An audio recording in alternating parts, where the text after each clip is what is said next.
jaalatamtu koondaan badhaatu maalumaaf dhuftee na laaltu hanga kopummaan namiitu filatamtu gooyaa bashaatu jaalatamtu koondaan badhaatu maalumaaf dhuftee na laaltu hanga yaanni kee namiitu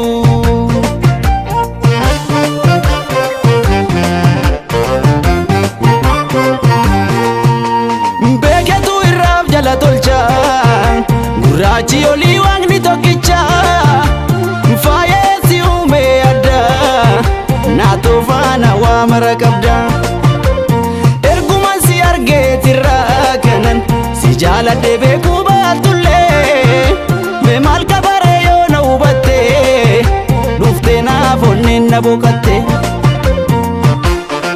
har'as borullee anaaf si filannoon koo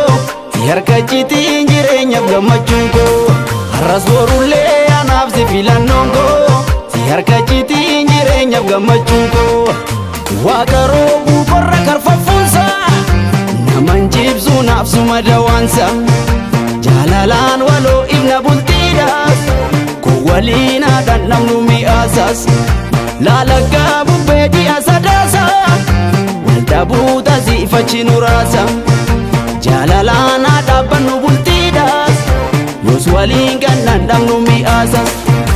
jaalalaan dhaabbannu bultiidhaas yoos waliin dhabnu mi'aasas jaalalaan yoos waliin dhabnu mi'aasas jaalalaan dhaabbannu bultiidhaas yoos waliin dhabnu mi'aasas jaalalaan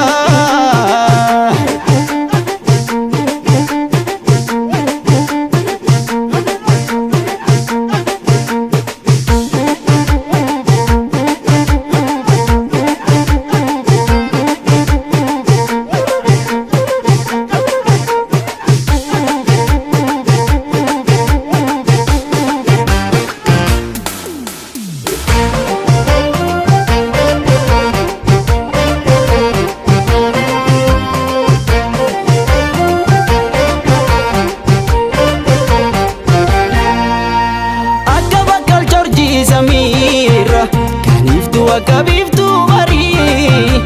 otoo laaluu natti hin mul'attu hurrii taateen talliin qabamtu kan namni namaaf hin hubanne maal jaalalli dhibee falan qabne mee maaluma jennuun yoo tarii yaala goor qalbiin ta'e dubbiin obsuusan gayoo manoo dhabe waliisa waa'een ishee yaaddoon qofaana dubbisiisa Susan gayoo manoo dhabe waliisa waa'ee yaaddoo ishee qofaana dubbisiisa waaqa roobuu qorra karfaffuunsa naman jibsu naaf suma dawaansa jaalalaan waloo ibna bultiidhaas